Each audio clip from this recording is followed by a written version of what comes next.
Now over to you, Tina, because you've got the whole of Ukraine to talk about now. Yes. And we're running over time, so do you mind doing it can you do it in 5 minutes? Sure. It's just that tiny little thing in the middle of Europe. Well, it is a tricky question, and that's why I've been sending you messages. Hurry up. This is going to be a more serious discussion now. As socialists, we do not take sides in wars like that. I think most of us would agree on that. It's a very serious situation. There could be a full-blown war within Europe quite soon. This is a very difficult situation. If you read the papers today, there's a lot of hoo-ha coming from Johnson, no doubt to distract from his own worries as well about sending troops, and Germany is sending 500,000 helmets, don't you know it? There's all sorts of issues going on. People propping up their own crisis, government, etc., and that's why they like a bit of war. But it is a serious situation, and there's more to it than saying, we don't support Russia and we don't support Western imperialism, because there's a lot of nuanced issues with this in this situation in Ukraine. It's been going on for a while. So I'm very glad that we're joined by Professor Richard Sakwa. I'm bringing him in now. He's a professor of European and Russian politics at the University of Kent. Good morning. Thank you very much for joining us. You've said elsewhere that you think we're indeed closer to another war in Europe than we've been since 1945. And reading the papers in Britain in particular, but America as well, I'm sure, you think this is an entirely one-sided thing going on. Vladimir Putin has lost the plot. He's going bonkers. He needs to show aggression for his own reasons, etc. And that this is a one-way thing, and that finds reflection on the left. So before I actually bring you in, we were going to show a short clip by Paul Mason, who's not actually joining us today, I'm afraid to say, but we've got a little clip from him that we want to show quickly.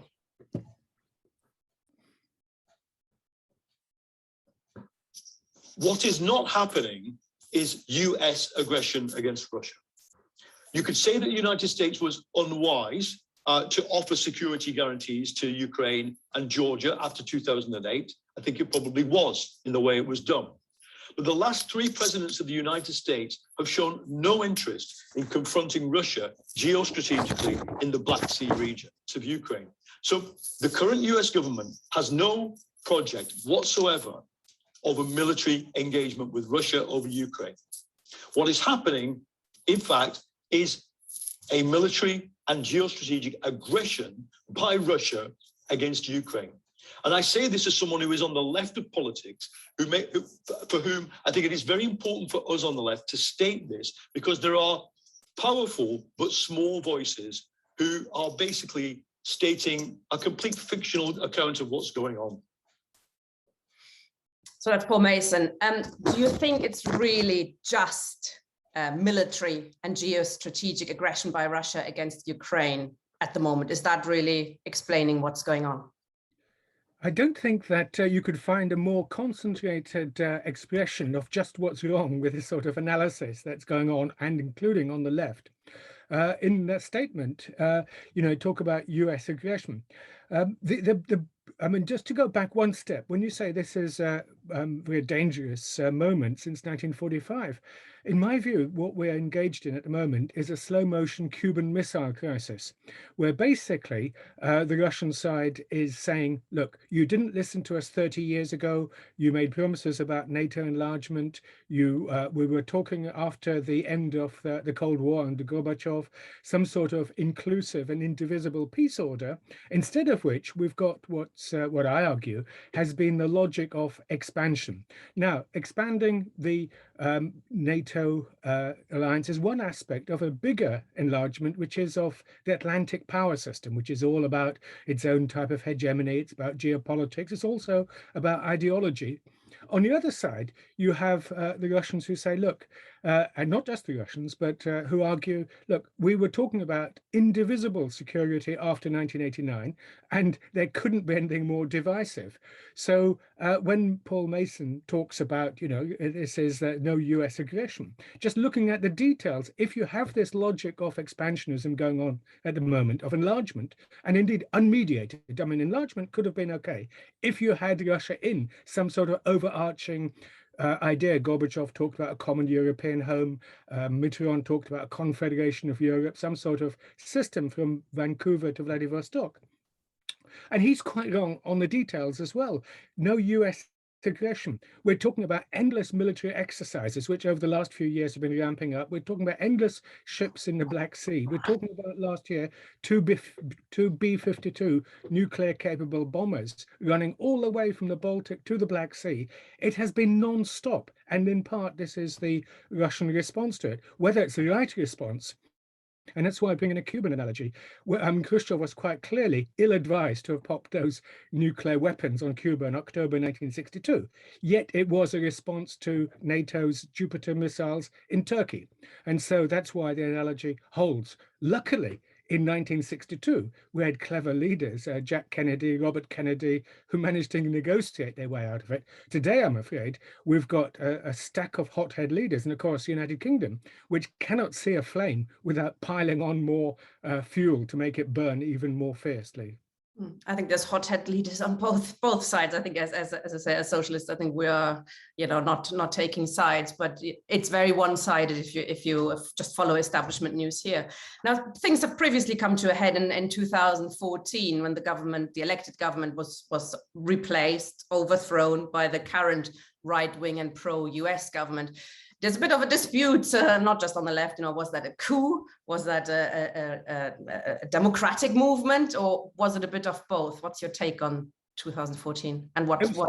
Yeah, it was certainly a bit of both. I mean, undoubtedly, many of those people, very brave people who joined the Maidan, the Independence Square movement, were genuine, wanting to see good governance, end of corruption, and all good things. Unquestionably, there was a democratic element in those events. However, Ukraine and those events and the larger picture is folded into a bigger question, which was quite clearly the attempt finally to do what people like Zbigniew Brzezinski and all a succession of US ambassadors to Kiev, and you can see this in the WikiLeaks stuff that was published in 2010 and 2011, who basically said the Ukrainians want to join NATO, even though public opinion polls showed they didn't, or certainly the majority didn't. And so it's been the way it's been constructed. The democratic thing to do is to join NATO, to join European choice. So the democratic movement in February 2014 was taken over by the radical nationalists. And as we know, the shooting on the 20th of February came from the insurgent side, from the Hotel Ukraina, from the Conservatoire and other elements. So in other words, it was a democratic revolution. And within it, you had this right-wing coup backed by the United States, not specifically for perhaps each point, but which brought to power what I call a neo-nationalist government. In other words, one which has a simple, old-fashioned, anti-Russian, what I call monist. In other words, a simply, a single view, rather than trying to encompass the diversity and richness of Ukrainian culture. It actually folded into a very, very strong geopolitical narrative, which was born, as I suggested earlier, in a failure to build an inclusive peace order after 1989. I was going to pick you up on this one, because if you look at a map of Russia, of Ukraine, I'm just going to share this quickly. There is a question at the moment where some people talk about, the sovereignty of Ukraine is under threat by Putin. That sovereignty of Ukraine, though, perhaps doesn't encompass some of the regions who actually don't really want to be part of the Ukraine. So there's also the question of self-determination for the people living in the Ukraine, which in my view would include the right of the majority of the people of the Donbas region or the Crimea to decide their own fate. So where do you see this struggle? Is the sovereignty of the Ukraine, is that really the key question at the moment? No, it isn't. It's obviously important. As you say, the Crimea shows the people there show an overwhelming majority wanted to be with Russia. And as you know, it was transferred in 1954 without their say-so by Khrushchev. As for the Donetsk region, Donetsk and Lugansk, opinion polls in 2014 suggested that they wanted autonomy, but not to separate from Ukraine. So obviously their views will have changed. The 2.5 million people living there will have evolved since then. The question about free choice is that when I'm saying the failure of that peace order is that the other side of all those endless documents we quoted, Budapest and all of the Paris Charter for a New Europe and so on, had two elements to it. One, the choice of a state to choose its own alliances, which of course those in Russia say that was a mistake to say that, but nevertheless, that was one element. But the other side, constantly stressed, was the indivisibility of security, that my security will not be enhanced if it infringes on yours. In this case, it means Moscow's, Russia's. And that's forgotten entirely now. Also, just on the Donbass, the Minsk II agreement is all about returning the Donbass to Ukrainian sovereignty. So no one is actually questioning it, certainly not Putin, until recently. And of course, now, and it's the Kiev government which has refused to accept a formula to return it. And we had it modified through the Steinmeier changes way back about 3 years ago. So, you know, Ukrainian sovereignty, no one was actually challenging it. What we are saying is that, you know, security is indivisible. And it wasn't even, you know, Paul Mason, it couldn't be more wrong in saying this, because the idea was of an enhanced security partnership between Washington and Kiev. And that may well have included offensive weapons. I mean, just like the United States is doing what Khrushchev did in 1962. And it's Kharkov is 450 miles from Moscow. A flight time of a missile, 5 minutes. I mean, come on, guys. You'd say this is just obvious that we need a secure, safe, sovereign Ukraine within a secure, safe, sovereign order, peace order, which we've failed to do. And that's what Putin's, you know, he's not, maybe the way he's trying to get attention to the issue is like Khrushchev in 62, ill-advised and probably having negative consequences. But those concerns are genuine, and it wouldn't be just Putin. It was before him, it was Yeltsin, and before that, Gorbachev. And I can be absolutely sure that Putin in all of this is the moderate. And after Putin, Shmutin or Tutin, whoever it is, will possibly be arguing for the same points in perhaps in a far more, you know, aggressive manner. Clearly, saber rattling is on the border of a country is not a good idea, but even that is exaggerated, and in part response to 110,000 Ukrainian forces on the border with the Donbass.